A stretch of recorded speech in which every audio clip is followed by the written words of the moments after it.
Today's chat about the National Famine Museum and the National Famine Way is one of my longer episodes, but I promise you it is worth every minute. So grab a cuppa, maybe get a few biscuits, settle in, and enjoy.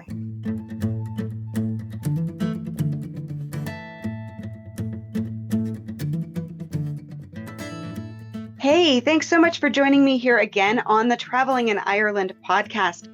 Today we are dipping back into Ireland's history, and this is going to be such a great episode. I'm going to tell you there's a lot of information, so don't forget that you can visit the show notes to get all the links to everything we talk about. And you might want to just settle in and enjoy this one because I know it's going to be so good. Before we jump into that, I just want to give you a reminder. If you visit a place that you heard about on the podcast, be sure to let them know. This helps me to get more great guests on the show and to share more terrific Ireland attractions and tips. So go ahead and be a name dropper. Just say, I heard about you on the Traveling in Ireland podcast. Today on the podcast, I am joined by Caroilin Callery. Now, Caroilin is a director of the Irish National Trust, and her father, Jim, saved and shared over 50,000 documents from the famine as he explored Strokestown House after purchasing it. So there's loads and loads of information today, dipping back into those famine times. So Caroilin, thank you so much for joining me today. I am so excited to delve into this topic with you. Díomh tá Anna has bheith an seo ag cantla dódaí anu. Hello everybody, and yeah, I too am really excited to be talking with you today, Jody. So we're going to just jump into the Irish famine. This is something that Americans probably have a touch base knowledge of. If they have Irish ancestry, it's very likely that it came from people leaving Ireland during the Great Famine. In Ireland, it was known as An Gorta Mór, or the Great Hunger, and it completely changed Irish history and arguably the future of countries all around the globe, as over 1 million people died from hunger and other famine-related diseases, and up to 2 million emigrated. So huge impact in Ireland and across the world. Absolutely. I mean, the Great Irish Famine is well known to have been the greatest catastrophe of 19th century Europe, and it is complex for sure. There have been many famines, or what they call food shortages, throughout Irish history, and in particular from 1800 to 1900. I've heard Christine Keneally list close to 40, 45 food shortages. These had lasted a shorter period of time. Of course, the Great Famine went on with a food failure in 45, 46, even more horrifically in 47, 48, 49, 50, and to lesser degrees in 51 and 52. So the time period was slightly different, but also how it was managed was different. In previous shortages, exports have been stopped, work in distilleries have been stopped to ensure availability of food. And again, there are a number of other layers that are worth just kind of looking at very quickly. There had been a population explosion, not just in Ireland, but all over Europe at that time. In 1800, the population of Ireland was 4 million, and by the 1840s, it was 8 million. That resulted in a kind of inevitable subdivision of land. What fed into this was the inheritance laws at the time. Every family member was entitled to get, a part of the farm or a part of what land people had. And families were quite large. So you saw subdivision, sons getting married at 18, 19, 20. And all of that worked kind of okay because of the potato being the staple food for all of these people. The lumper potato, quite a nutritious vegetable, a quarter acre, you could grow enough to feed a family for a whole year. You could stack it and store it. You kept your seeds.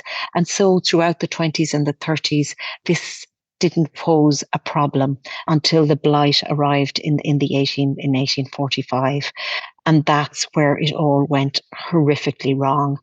I always think of Christine Keneally. She once said that there's a famine is a triple failure. It's failure in food, failure in access to food, and then finally failure in the official response to both of the above. And what happened in the 1840s really was a huge failure of an official response to the tragedy that was unfolding for the Irish people. At the time, the economic theories of the day were kind of changing, and Malthus's kind of laissez-faire, let it be, let the economics work out itself. Don't interfere. If there's a population explosion, it'll rectify itself in some way. And this was kind of the abiding theory at the time. Unfortunately for Ireland in 1847, the administration changed in London and Charles Trevelyan came in as the new head of the British Treasury and really was the person who controlled the purse strings. And he was a great follower of Malthus. So there was no stopping of exports. The grain left Ireland over to England to feed people, kind of the industrialization and the building up of the cities and the urban landscape there. The distilleries came. I often think of some of you will know Christy Moore, one of our wonderful folk singers. He has a wonderful song called On One Day, and it lists everything that went on board one ship in Cork. And that was just one day in one of the years. And it really kind of makes you stop and think. But Charles Trevelyan, I suppose, was really just in administration. Sir Charles Wood was over him. And just to quote Charles Wood, when in a letter to the Lord Lieutenant of Ireland at the time, he kind of stated that the famine was not accidental but willed and would bring along a social revolution.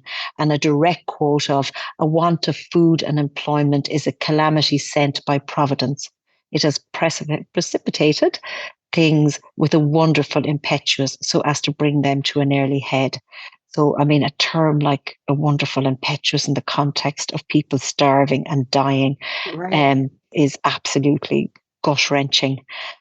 And I suppose if you were to look at the one thing that really affected Ireland or made this possible was you all the way back to 1800 when the Act of Union was passed. The Act of Union effectively meant that the government sitting in Dublin was disbanded and that the government then was moving to London and that everything was being ruled from London. So there was no proximity. The voices of the Irish representatives were quite weak in London. And that was really one of the huge disasters. At the time, they had promised the kind of this wonderful industrialization that was happening in England, that they were going to share that with the Irish, but that really never came to being. Really, it was kind of Ireland became this breadbasket for England. So all of those things kind of fed into what became the greatest catastrophe in 19th century Europe and wiped out totally almost the bottom layer of Irish society.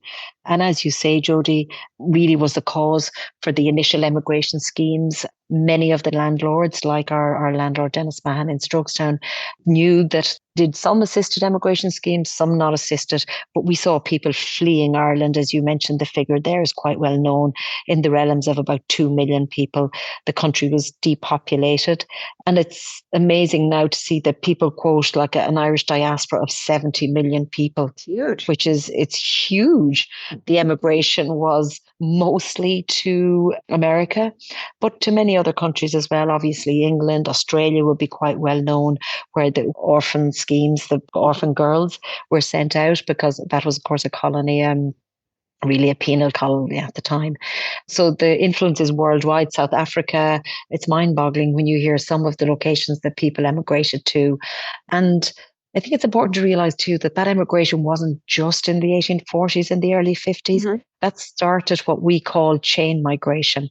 And that went on for close to 50 years. So the 2 million during the famine was exponential as a member of the family went out, kind of worked, groveled, sent money home to bring back a brother, a sister, a niece, a nephew, a grandchild. And that went on throughout the 50s, 60s, 70s, 80s. So we often say the famine emigration went on right through to the 1890s. And you could even say beyond that into the early 20th century, I would imagine. Absolutely, absolutely. And when, I suppose, as the Depression came then in the 1930s, there was such a huge diaspora there from the previous eras that that started all over again as, at varying times.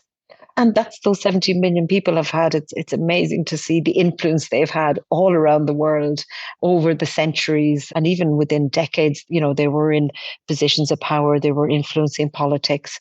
People had picked themselves up from an horrific emigration experience and begun to really help shape many of the countries around the world. And of course, the US being a major one of those. And I imagine we're going to touch on that actually at the end when we talk about additional spots for people with an interest in the famine to visit. I imagine the Epic Museum in Dublin is probably one of your choices. So I'm going to hold off on the interjection of too much of that. But you are joining me today from Strokestown Park and the National Famine Museum in Ireland. And this is in the county of Roscommon. There's a lot of history there that your father is credited with saving, a lot of documents that have really been the backbone for the National Famine Museum. So can you give us the story of that? Because Ireland is, rather well known for not having a lot of surviving documents from that period, whether it be they were destroyed or, accidentally, or the big fire in Dublin that caused a lot of loss. So the documents that your father is credited with saving are really special and very significant. Yeah, absolutely. And apart from fires, many of the Anglo-Irish families, as they fled in the 20s and around the time of the Civil War, they left estate papers but burned the decade of the famine for very obvious reasons. So my father, Jim Callery, was a local garage man in Strokestown, and that was where the Mahon family had Strokestown Park house. And in 1979, he got the importership for Scania trucks, a Swedish truck, and that was the national importership. And he needed some extra space. And at the time, Olive Hales Mahon was in her late 70s and was living in Strokestown Park. Her son, Nicholas, was high up in the army in England. So it was during the kind of the height of the troubles in the north in the 70s. So he wasn't really able to come home, and he had inherited the estate. So the family decided that they were going to sell the estate. My father then kind of approached them and spoke with Olive and purchased the estate, allowed Olive the right to live on in the estate, which she did for a number of years. This was, for Dad, a simple business decision. He needed about 5 to 10 acres. He knew if someone else bought it, that he'd never get the chance at that again. So he was buying to get those 10 acres. He didn't mind her living on for whatever length of time if it meant he got the property. And then the intention was to sell it on in a clear business decision. I always think it's interesting too, because the Mahons have been in Strokestown for 320 years. And Dad's family had been like small farming tenants during the famine. So this literally saw the house passing back into the hands, of a small farming tenant family, which I always found quite evocative. While Olive was still living there, her husband passed away. So she had decided to go and live in England where her children lived. She was moving to a nursing home there. And Dad had begun to strike up many conversations with her. He always said they had a kind of an uneasy friendship in the end, where they both agreed that they'd have opposing views on certain areas of Irish history. But on one occasion, she was going to England for the weekend, and they were putting together for auction all the contents of the house. That's how you get your biggest bang for buck. And Dad said to her, while you're in England, do you mind if I go in and have a rummage around? And in her strong Anglo-Irish accent, she said, of course you can, Mr. Callery, it's your house now. And he did that. And rather serendipitously, within about 10 minutes, he was in one of the back rooms that we now know was the smoking room. And there was just ceiling to floor, boxes, boxes, boxes. The roof was actually leaking in places, so some of the paperwork was sodden. And being of curious nature, he opened one of the boxes, and one of the first documents he put his hands on was what we now call the Cloonahee petition. Cloonahee is the townland that my father lives in still, and his family have lived there for over 300 years. We can trace our family back to the same town. And it was from August 1846. And it clearly said to the landlord, help us, was screaming out of it. They said, we're starving. We cannot watch our families cry for food. We have no food. We went to the public works today. They said they're not hiring anymore. We've got to help us. And we don't want to do anything unless pressed to by hunger. And hunger was in capital letters. And all the family names were there, the McGrath, the Burns, the Caulfields. These were all family names that he recognized from the townland. So he just put the paper back into the box. And when Olive returned, he said to her, I'll buy the contents of the house if you leave the archive. And she, rather interestingly, did that without interfering with any of the decades or the famine papers. And that literally, that decision and that day and putting his hand on that document changed the fate of Strokestown Park forever. The archive at Strokestown, as you say, is now renowned as one of the most unique famine archives in the world. And it really, I think, at that time, I often ask myself, did Dad find it or did it find him? In the mid 1990s, that there had been just a huge silence, this veil of silence over the famine. It hadn't been spoken about. The 100th anniversary really passed by with virtually, not a murmur as the state, I suppose, began to kind of clamber onto its feet as a new state. And the Famine Museum will be seen to be one of the kind of seminal projects that began to lift that veil of silence. The time was right. The person was right. Dad was, he had a really good historical knowledge. He remembered his grandmother talking to him about what happened during the famine. And he just realized what he had stumbled on. And that was the decision just came very naturally to him, I think, that in the courtyards of this big house, that the story of those on whose backs it had been built and maintained for hundreds of years were now going to be unfolded. They didn't have big houses. They had mud huts. They had cottages. They had all varying types of living accommodation that bore no resemblance to the house. So their story was going to be told in the whole courtyard wing of the house. Interestingly enough, at the time, there was some criticism about the location being in the big house, but even some of the former critics over the last 30 years since the opening of the Family Museum would now say that it's the perfect juxtaposition. You can go and you can visit the big house with all its original contents. It was built in the 1670s or 80s, and there are family portraits and all of that. And then you can visit the museum and see the huge juxtaposition of the lives of those that had helped support the whole system, the Anglo-Irish system, the big house, the landed gentry with the huge estates. So for once, their story was actually being told in their words. Of that Clooney petition, Kieran Riley, who's written the wonderful book on the Strokestown Archive, said there are close to 3,000 famine pleas in the Strokestown Archive. Wow. It gave me shivers, all of this. It's one of those things where it's just like the serendipity of him finding that paper that made such an impact. And then, his ability to be able to buy the contents of the house, just flat out. And because not only were the archives saved, all the papers and everything, but you've also, unlike so many estates in Ireland that, that are open as a tourist type attraction, nothing was sold off.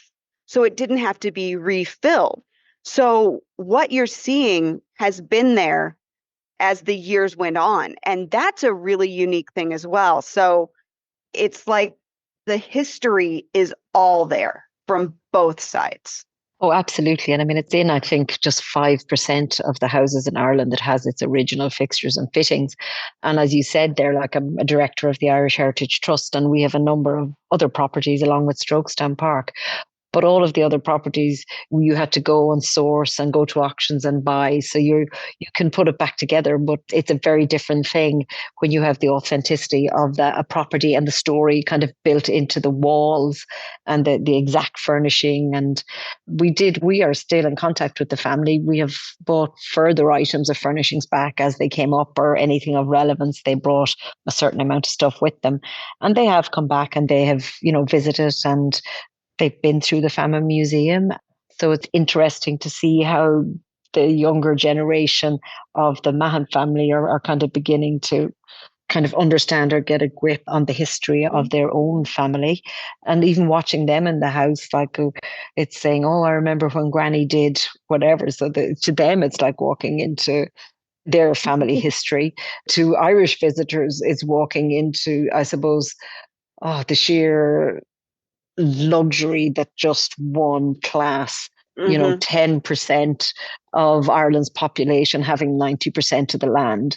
And that was the result of the kind of luxury that you're looking at. But it's beholden to us to look at things not in stereotypical ways, but with honesty and in the complexities that are there. I think that's important. And I think Ireland has really matured as a nation in that way, in particularly over the last 20 years.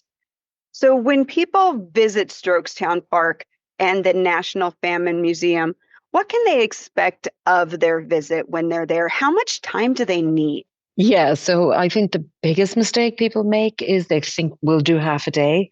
And really, it's quite a large complex. You have the big house or the manor house itself, and that's by guided tour. Then you have the museum. Again, the museum was upgraded actually during just towards the end of COVID. And that really is a state of the art interpretation. So it's quite large, and you could easily spend a couple of hours there alone. Then there are the wonderful Victorian gardens, a 4-acre pleasure garden, 2-acre vegetable garden, which would have supported the kitchen in the house.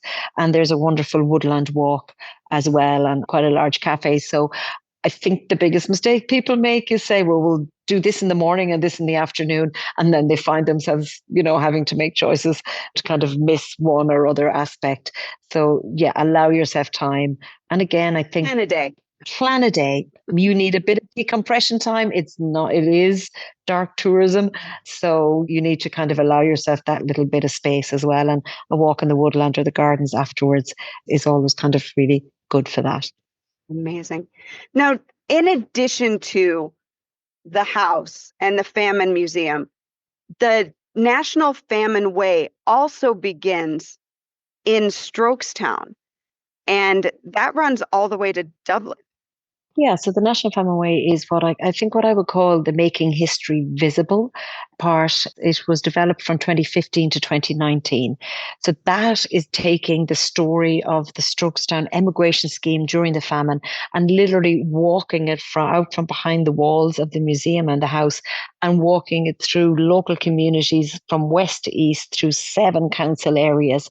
And it's almost across the whole of the Midland of the country. And that tells the story of the landlord, Major Dennis Mahon, and the emigration scheme of 1,490 people that was an assisted emigration scheme. He paid passage for them. Assisted is maybe I suppose, too gentle a word. That's a very nice word to use for that, I think. Yes, that's the terminology they use. In his letters, he did refer to them as the surplus population. We have an amazing series of letters as the scheme was put together between himself and his agent, John Ross Mahon. But this tells the story of a landlord who inherited kind of sideways from his cousin, who was known as Mad Morris. Morris had been kind of signed into an asylum, and the estate had been very badly managed. And he inherits in 1845 with a debt of about £30,000. Maths isn't my thing, but I know that £30,000, and it's a lot of money now. So I can't even imagine the millions that would have been worth. So that was unfortunate for him as an individual human being, no matter what our take on his status. And he hired John Ross Mahon, a land agent. And John Ross wrote a report and said that he did a full survey of the estate. He said there are 11,958 people on your 11,000 acres, which really flummoxed Dennis. He would have had about 780 head leases. And of course, then the system in Ireland was that the people that had those leases, who would have been Irish, then sublet them down in varying parcels. And there would even have probably been a further sublet from that. So he said quite clearly in his report, mass emigration of about 6,000 people is your only hope for any sort of viability on the estate. And Dennis is in London, and that's why the letters are over and back for what's known in London as the season. A lot of the landlords went over for a few months in the winter or in the spring, and he's trying to get money and raising money in the banks, and they're putting together numbers of people, and they eventually in May 1847 have put together 1,490 emigrants that we have the ship list for, the names, the townlands, family names, and the numbers in the families. And they board on 4 ships. We know that they walked from Strokestown to Dublin. And we had the names of the ships, but again, it's this, so you talk about this archive, and it's the gem that keeps on giving. Even though we had the archive since 1979, it was only in 2013 that we actually came across the names and the ship list and began to realize that it had been a much larger immigration scheme. It went to Grosse Ile in Canada. They went all through Grosse Ile. All of the ships, the 4 ships, went to Canada. The Virginius and the Naomi were, and I'm sure your listeners will all be used to the terminology, famine ship. The Virginius was one of the worst ships that went across the Atlantic in 1847. There it sailed with 496 passengers and only 246 arrived alive in Grosse Ile. And actually, the emigration scheme led directly to Major Mahon's own demise. Word came back. The Naomi had 46% deaths. The other 2 ships, not as high. And there was great unease, as you can imagine, in Strokestown over that whole summer as word came back in August and September. And as a direct result of the emigration scheme, Dennis Mahon was assassinated on the 2nd of November, 1847. He was shot on his way home from a meeting at the workhouse and died instantly. And because we'd kind of known about the famine ships and that, we had in 2014 the official National Famine, the state commemoration. And for that, we did a glass wall with the names of our 1490. And they mirrored the glass wall, which has 5,000 names on Grosse Ile of people buried there in the summer of 1847. And looking at that glass wall on that day, I was thinking, what was their last journey on Irish soil like? We hear a lot about the ships and there's a lot of information and knowledge about the ships, but what was that journey like? And we realized that they had walked from Strokestown about 20 kilometres to Clondra. Now, Clondra is the end of the Royal Canal. It connects with the River Shannon there, a rather beautiful village, actually. And from Clondra, there's 145 kilometres walking along the banks of the Royal Canal. So a beautiful, peaceful walk. Nowadays, in 1847, there would have been barges and pulled by horses and hawkers, and would have been a very busy, like I suppose, walking up a motorway for our people. And we were kind of reflected on that. And a group of us, 5 or 6 of us, decided the following year in 2015 that we'd like to walk it, and we did. But as we walked, we were really, I suppose, quite flummoxed by the attention and like nationally, locally, and internationally. There was a lot of coverage. And Waterways Ireland, who own the kind of towpaths of the canals, sat down with us and said, look, would you consider turning this into a national trail?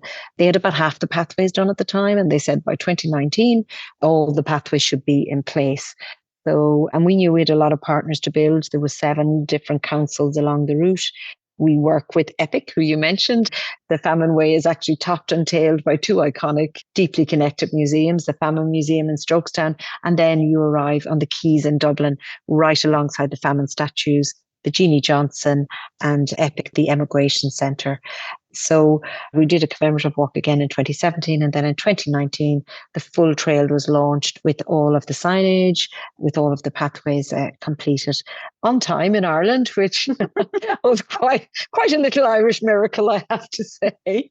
But yeah, and that was quite amazing. And then over during the COVID period, there was quite a deep interpretive suite wrapped around the trail. So in 2019, one of the things that the council supported, we had our little icon was a little pair of children's bronze shoes. And those shoes are bound, about 30 times with a very thin strip of linen. And when we were thinking about what might be our icon for the Famine Way, one of our managers, the wonderful John O'Driscoll in Strokestown Park, said, look, he said, God, a farmer about 20 years ago, again, you talk about things that sit for a while. And then he said, a local farmer about 20 years ago brought me a beautiful pair of children's shoes that he took out of the roof of an attic or the roof of a cottage he was tumbling on his farm. And he believed that they were this was symbol that people put them in an attic space to bring good luck. And we knew they were from the 1800s, from some part of the 1800s. And he said, should I ever show you those? And I said, no, can I have a look? And just when I saw them, I thought, they're just so beautiful. They're so tiny.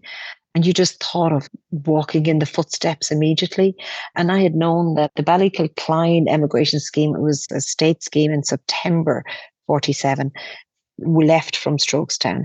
And folklore says that they had bought shoes from a cobbler in Galway and they were all put out on the street in Strokestown, and people had to pick, people got to pick a pair of shoes, which kind of, like, when you think about it, that's feet that aren't used to shoes. I'm sure they didn't get the right size shoes. I'm sure you're walking in them. The first thing that's going to happen is blistering. And so again, I thought, well, then it's quite possible that Dennis Mahon did the same thing, or even if he didn't, that connection to the scheme from so close by. And then the binding just really, really spoke to me. It's like, it was a difficult journey. It's like a 3-legged race. It wasn't going to be an easy journey. And just that binding back to home, when you did get there, you were always, I think, going to be bound back to your ancestry and to where you had come from.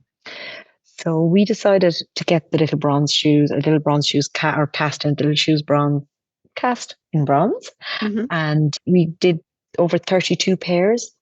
So they were all set on beautiful granite pieces, and they're interspersed all the way along the trail at kind of points of information. It kind of tells you, where there's a story, what was happening in that location in 1847, what our people might have seen as they were passing certain locations. We worked with all the heritage officers in each county, so we know the railway was being built between Enfield and Mullingar, and there was 1,000 men working on it. And you think of the horses and the clanging and the noise, and actually the steam trains were coming as far as Enfield. So you think of little Daniel Ty, our little 12-year-old boy, that the passport is in the name of, seeing a steam engine for the first time, or the depots where the grain is, and knowing that they would have seen barges full of grain under army escort. So all of that in the different locations, telling the kind of different stories and reimagining the space as it was in 1847. So those little bronze shoes really have become iconic in relation to the Famine Way. And we do have an app that is you can download, and you can listen at each pair of bronze shoes as you walk the trail, and a passport. So you can get stamped as you go. And the passport is dedicated to little Daniel Ty, who was a 12-year-old boy who walked that trail in 1847. And Marita Conlon McKenna, who I'm sure many people know of under the Hawthorn Tree fame, beautiful, beautiful children's book on the famine, has written the 32 little vignettes. So you can also listen to a little Daniel Ty, what he might have been seeing, as well as what was happening kind of locally as you walk. Wow. And another kind of very evocative piece of the interpretive suite. Again, if you can do the trail at any time on your own, and obviously the app is there free of charge, but you can also register to be an official walker, and the passport comes with that, but also the ship ticket. We did some amazing work with the University of Toronto, and they kind of picked up all our family names and the ship names and worked out, who survived, where they went to next. And this has been a real difficulty for us. We pick up our families into the 50s, the 1860s, and a lot of them vanish, and we think down into the United States. So we've really made contact with very few of the families, and we know there are hundreds of thousands of descendants out there. And we are hoping to that's our next project on this. But we do have good information on about 15 families. So apart from the official pack, you get a ship ticket in the name of one of the families, the number of children, the ages of the children. So as you walk in the footsteps of a family. And then when you arrive at Epic, where you get your completion certificate, you also get just one page on your famine family, what happened then, how many survived, what little we know of what happened them next and where they went to. And actually a little booklet telling you generally, all of the information that we have. So the trail is I suppose, kind of wrapped around with a lot of deep and authentic historical information.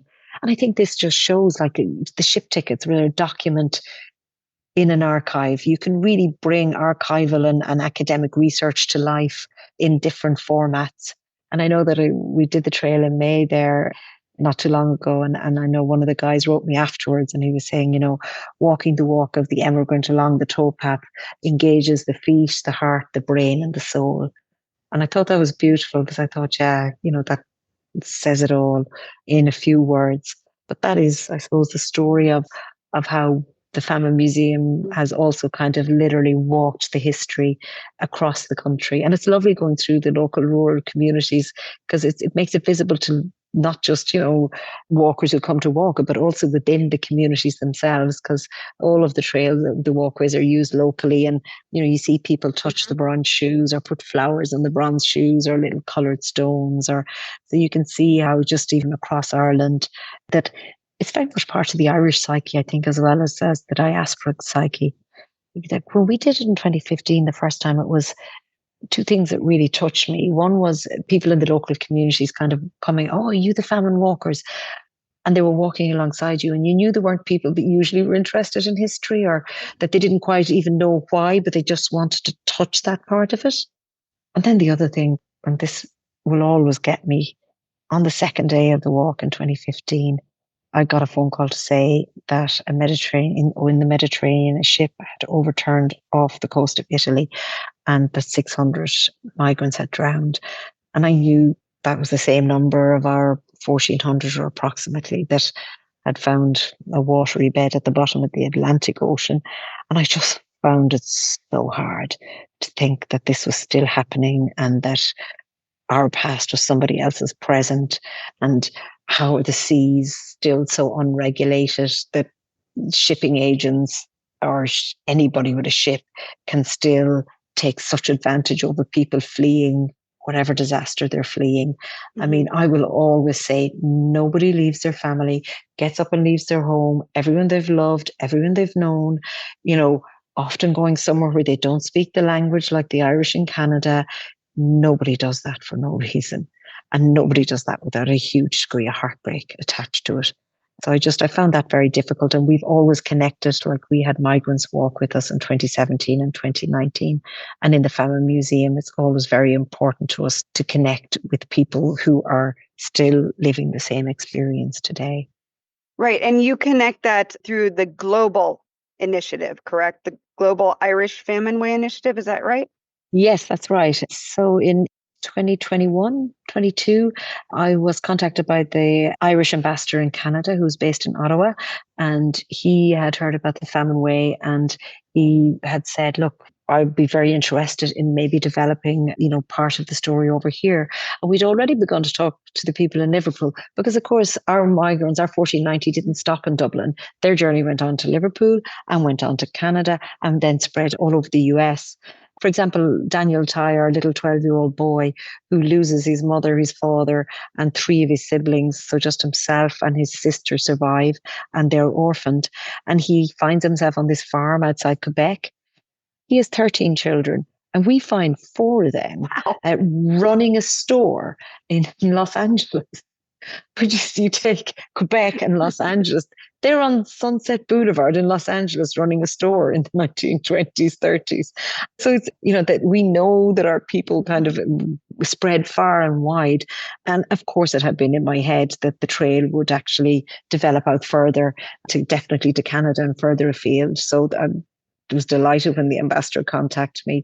He kind of supercharged that plan. He's a very energetic man. He's an historian by qualification, Ambassador Eamon McKee, and a fantastic person.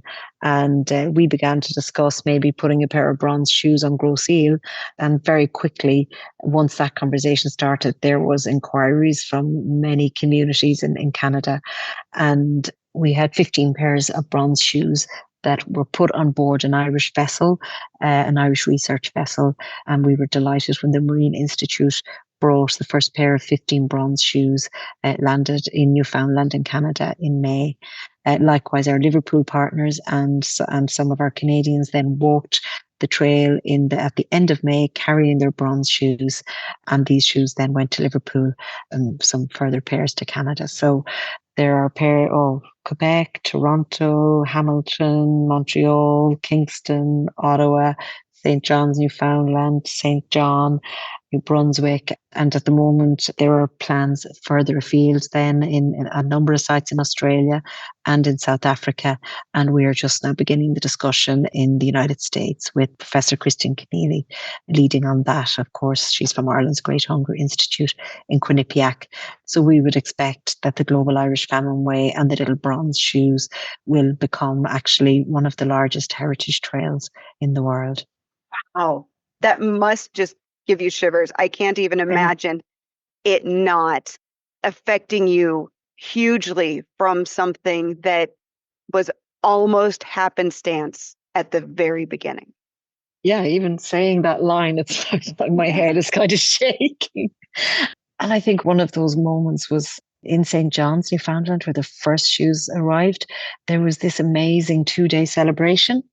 And there was a beautiful, they have a stunning cultural centre, the sheds there, and there was an amazing kind of evening there. But then there was a liturgy in the basilica the next day, and there was like 500 or 600 people there. And at the end of the liturgy, there was this queue for people to come up and just touch the shoes and get their photograph taken. And some people were in tears. And it's amazing the power of a symbol like these little children's shoes.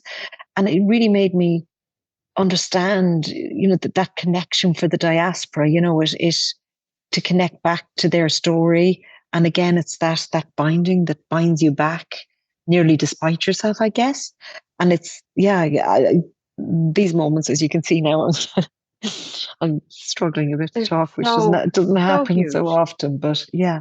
And just the speed, like we've had so many people kind of contact us about getting a pair and all the rest. And obviously there's a committee in place because it has to be a location that has an authentic connection.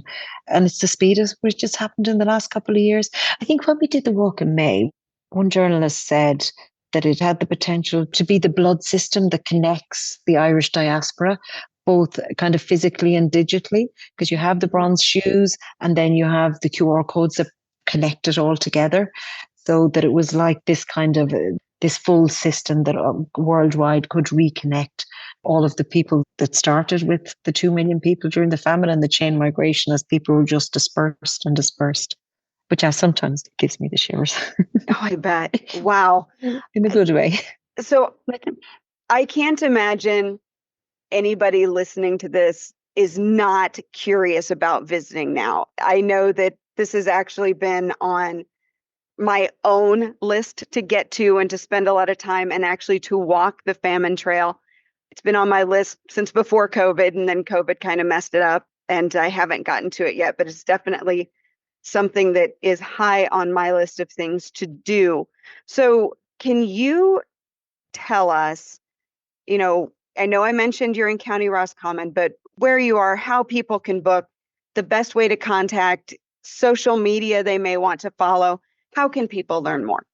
Yeah, absolutely. So social media is a great way. We're on Facebook and Instagram, and there are regular posts and regular information on that. The National Famine Way website is the go-to website for information on the Famine Way. And you will see on that, if you're interested in doing it, there is a link to Walking Ireland tours, which does packages and kind of moves your bags and gets you from A to B and etc. if you can do it that way. Or there is a list of accommodation, so you can DIY it. And also there you can purchase the passport and the pack. And then the app is available free of charge on both Apple and Android. Strokestown is actually, so we're in the west, we're just across the Shannon, but there is a direct link bus, I think the number 22, that goes from Dublin Airport directly to the village of Strokestown. And that's a kind of a regular every couple of hours. It goes every 2 hours or so. So that there is a direct connection to get straight to Strokestown kind of quite easily. Because obviously you can't be bringing a car because you're going to be walking back to Dublin. So, no higher drive necessary. Just good walking shoes, and don't buy new ones close to the time. Get some miles in them before you decide to take that on. Get some miles in them. The amount of people that don't listen when you tell them that.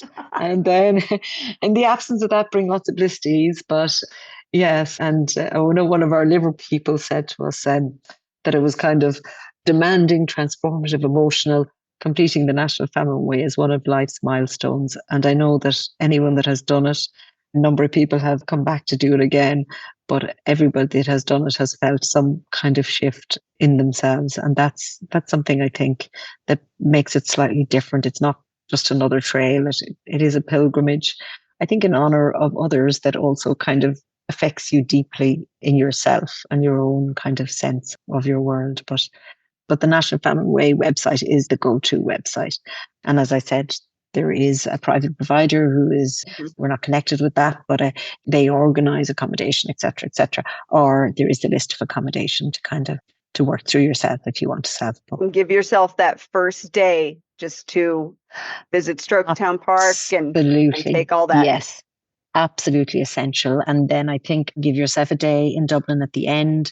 Like the day you walk in, you are arriving to Epic, but you're probably going to be tired. And, you give yourself that day to come back and go on the Jeannie Johnson, because that's the very obvious next step. That's what happened to our people. And then Epic, as you said, is an amazing museum. It's a terrible pity to do something and not allow yourself the time in the museum. And that really informs as you're walking. I know most people do that, and they say, as I was walking, all those things I'd read or the bits of information or whatever, were kind of bubbling in my mind. Also, I would highly recommend, there is 2 books. One is Strokestown and the Great Irish Famine by Caroilin. That's a really, really nice book with lots of pictures of the archived documents and transcripts and information. And then actually the book, which is Hope and Hunger by Professor Mark McGowan, that tells the story of the famine emigration scheme all the way from kind of the early 40s right up to what happened to our people in Canada and down into the States. So that's only out a couple of years. Both of those books, Kieran's book is only out since about 2015. So they're right bang up to date. And that's where you learn an awful lot more, either before or after. But before is a good idea, I think. You're not going to be buying them and carrying them with you. That I wouldn't advise. Nice solid read. And another thing worth mentioning, especially if you are part of the Irish diaspora, is that at the Epic Immigration Museum is the Irish Family History Center, and you can sit down with a genealogist and dig in more, and you can, start with them before you go and finish up with that too. And gosh, make it. Absolutely. And that's actually where you go to collect your certificate. It's to the Irish Family History Center. So if they have the family information and the booklets and your certificates, and they're amazing. They're actually absolutely amazing. So that's really good advice, Jody. Yes, definitely. So we've mentioned Epic, which is the Emigration Museum. We've mentioned the Jeannie Johnson, obviously the National Famine Museum. Are there any other places in Ireland that, if somebody does have that interest in the famine or the diaspora in that way, are there any other places that you would say they might want to consider visiting? You're going to need a car to reach some of these recommended destinations, and I'm excited to share that my listeners receive an exclusive 10% discount from Irish Car Rentals. All you have to do is visit IrelandFamilyVacations.com/ICR, and that will take you directly to the booking page and my exclusive 10% discount. Again, that's IrelandFamilyVacations.com/ICR. Now, let's hear about these recommended destinations.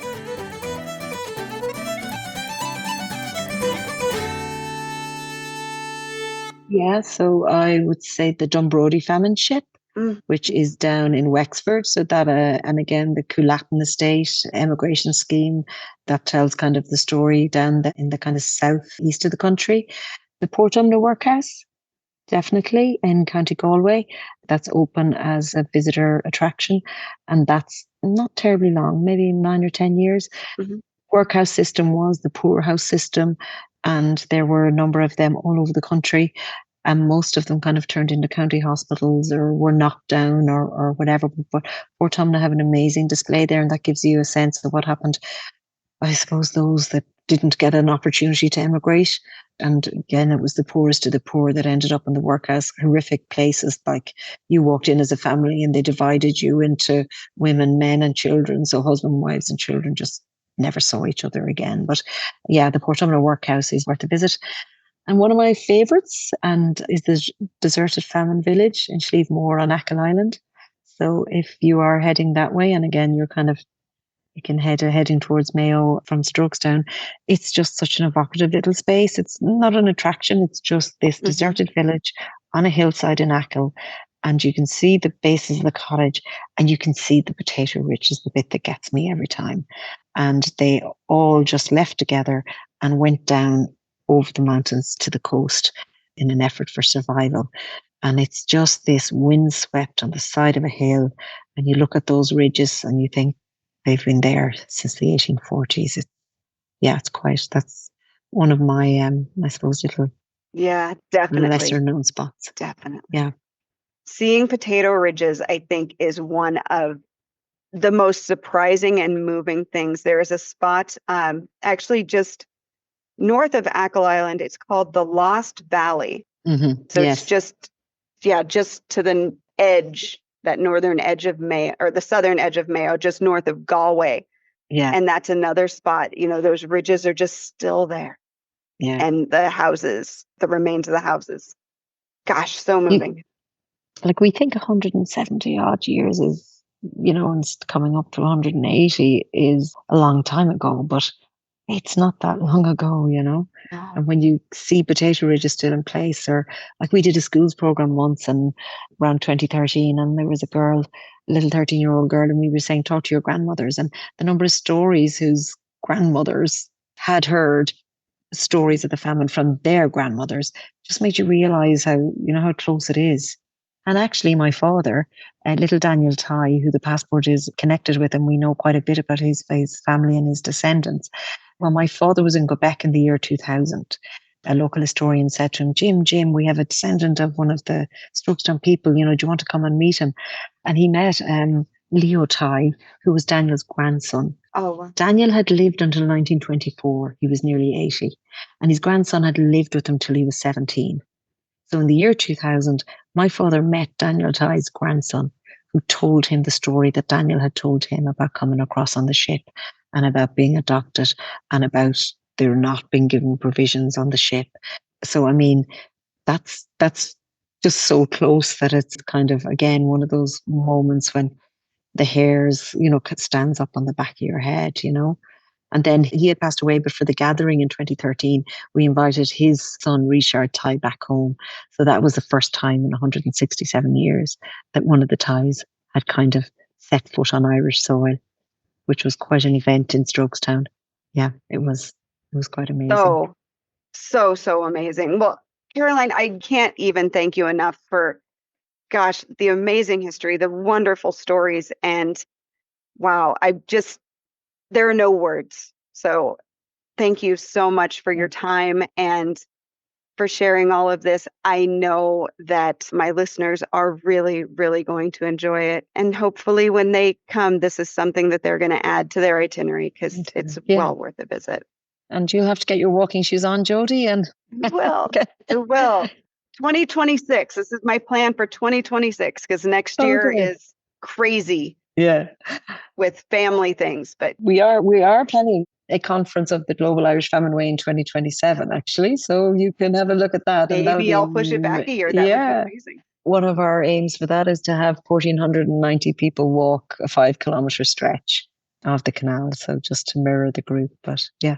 Oh, you're welcome. lovely. All right. Well, or any of your listeners are welcome at any time. Thank you. Thank you so much. This was absolutely amazing. Oh, yeah. No, Gurmina Mila Mahagas. I don't know about you, but that interview left me nearly speechless. Just so much happenstance and luck for all of that to come together. Just blows me away. And I am serious about visiting and walking the 165-kilometer famine trail from Strokestown to Dublin. If that's something that interests you, let me know. And maybe I'll put together a walking tour for a group. So if you're interested in that for 2026 or beyond, definitely drop me an email. I would love to know if that is something that you would be interested in doing. If you enjoyed the podcast, please leave a 5-star review at Apple Podcasts, Spotify, or wherever you listen to podcasts. If you can't leave a review on your podcast app, go over to the Ireland Family Vacations Facebook page and leave a review there, or visit Trustpilot. You can use my short link, IrelandFamilyVacations.com/trust, TURST, and say something nice there. I would really appreciate it. If you have questions, comments, or you want to walk that trail with me, email me at Jody, Jody, at IrelandFamilyVacations.com. As always, thank you so very much for listening, and until next time, slán go fóill.